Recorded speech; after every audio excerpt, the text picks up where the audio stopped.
दुपारी 3 वाजेपर्यंत खरं तर उमेदवारी अर्ज मागे घेण्याची शेवटची मुदत होती। त्यामुळे शेवटच्या 1.5-2 तासात आणि खरं म्हणायला गेलं तर आज सकाळपासून म्हणजे रोहित पवारांनी हर्षवर्धन सपकाळांच्या भेटीला जाणं आणि सुप्रिया सुळे, शरद पवारांनी दिल्ली स्तरावर आपली ताकद दाखवणं म्हणजे सुप्रिया सुळे असतील, शरद पवार असतील यांनी सुद्धा याविषयी खरं तर आपली बाजू ही काँग्रेस पक्षश्रेष्ठींपर्यंत सुयोग्यरित्या पोहोचवली आणि मग त्यातूनच आपल्याला आजचा हा निर्णय पाहायला मिळाला की काँग्रेस प्रदेशाध्यक्ष हर्षवर्धन सपकाळ यांनी बारामतीतून काँग्रेसचे उमेदवार आकाश मोरे हे उमेदवारी अर्ज मागे घेतील असं जाहीर केलं। पण याच वेळी त्यांनी 2 महत्त्वाच्या गोष्टी अधोरेखित केल्या।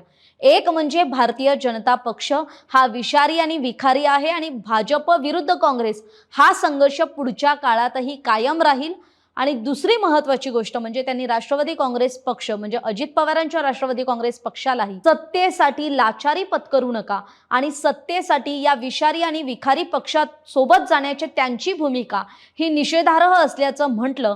पण याच वेळी त्यांनी खरं तर महाराष्ट्रातल्या राजकीय सुसंस्कृत त्यासाठीचं एक उदाहरण दाखवण्यासाठी किंवा राज्यासमोर राज्यात जी सध्या सहानुभूतीची लाट आहे त्याचा मान ठेवून सुद्धा काँग्रेस पक्षाने हा निर्णय घेतलेला दिसतो। खरं म्हणायला गेलं तर आज सकाळपासून म्हणजे रोहित पवारांनी हर्षवर्धन सपकाळांच्या भेटीला जाणं आणि सुप्रिया सुळे, शरद पवारांनी दिल्ली स्तरावर आपली ताकद दाखवणं म्हणजे सुप्रिया सुळे असतील, शरद पवार असतील यांनी सुद्धा याविषयी खरं तर आपली बाजू ही काँग्रेस पक्षश्रेष्ठींपर्यंत सुयोग्यरित्या पोहोचवली आणि मग त्यातूनच आपल्याला आजचा हा निर्णय पाहायला मिळाला की काँग्रेस प्रदेशाध्यक्ष हर्षवर्धन सपकाळ यांनी बारामतीतून काँग्रेसचे उमेदवार आकाश मोरे हे उमेदवारी अर्ज मागे घेतील असं जाहीर केलं। पण याच वेळी त्यांनी 2 महत्त्वाच्या गोष्टी अधोरेखित केल्या। एक म्हणजे भारतीय जनता पक्ष हा विषारी आणि विखारी आहे आणि भाजप विरुद्ध काँग्रेस हा संघर्ष पुढच्या काळातही कायम राहील।